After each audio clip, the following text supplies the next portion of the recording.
erakordse algatuseks sellepärast, et Eestis on käimas uus trend, igast makse võetakse välja, küll astetusmaks pakkus keegi.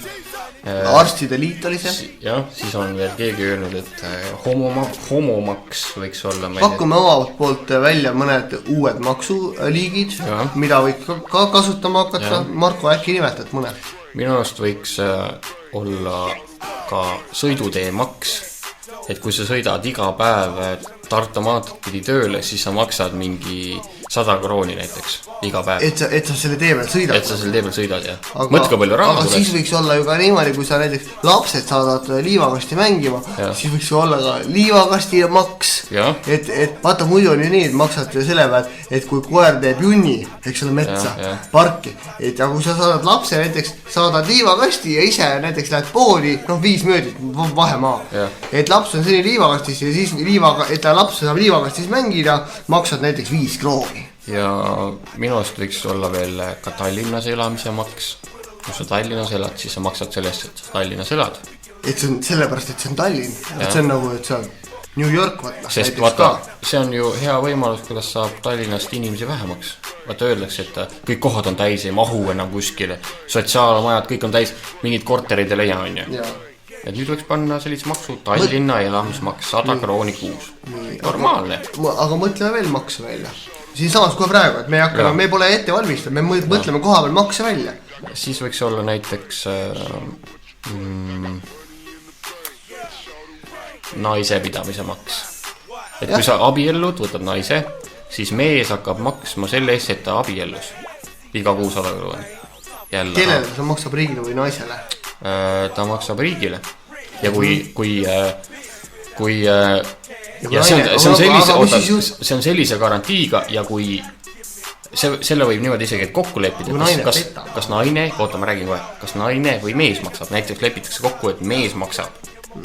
Siis, kui toimub lahutus naise nagu survel. Jah. Või siis ütleme, et üldse kui toimub lahutus, siis naine peab mehele raha takale maksma.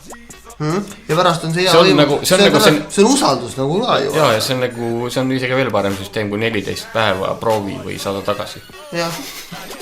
Aga mis maksud veel võiks olla? Räägime aga kõik välja, eks meil on ideid täna jagub. Ütleme, mis maksud võiks olla. Vaata, muidu oli see, et kui pudeli ostad, siis maksad ka 1 krooni oleks peale ja pärast tagasi. Ja minu arust võiks olla nii, et sa ostad poest õlle või viina või mingi muu alkoholi, sa lähed parki, saadad SMS ja sa võid tund aega juua seda. Avalikus kohas, jumalast normaalne. Ma lähen poodi sõpradega, võtame kast õlle, see kulub mingi 4 tundi, saadame sõnumi, paned näiteks paned alkohol, tühik, 5 tundi tühik ja mingi saadad ära ja siis kui politsei tuleb kontrollima, näitad SMS-i tulnud vastust nagu. Ja ongi probleem lahendatud. Väga huvitav ja kindlasti neid makse veel, aga äkki turkab veel midagi originaalset, mille eest võiks maksta. Lõbuäri võiks olla legaalne. Naised maksavad iga kliendi pealt riigi kassasse mingit raha näiteks. Normaalne. No mis siis saab, kui sa näiteks ütleme, siis võiks selliste asjadega ka maksu olla, kui sa oled jalgrattaga näiteks tahad metsa seenele minna, et terve see tee, mis sa küla vahelt kuskilt sõidad ja iga seene pealt maksad ka mingi maksu.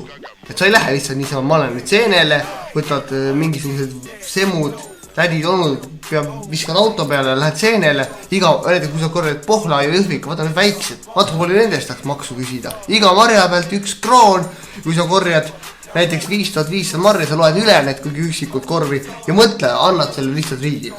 Ja minu arust võiks käia veel seadustada ka koolis käimise maksu kõiki riigikoolidel.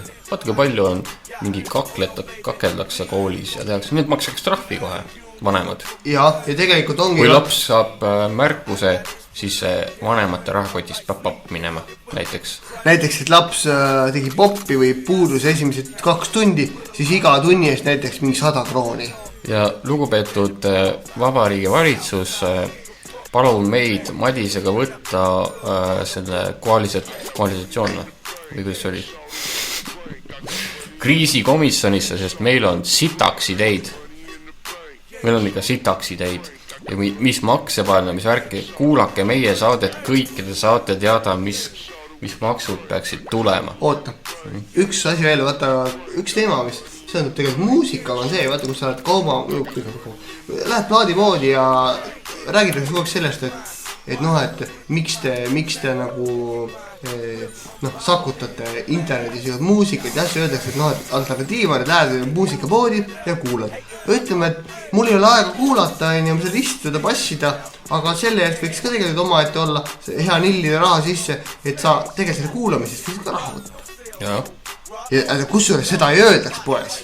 See on nii nagu need hääletused toimuvad, et 10 krooni on hästi pisikesed all. Nimelt siis kõik teavad, et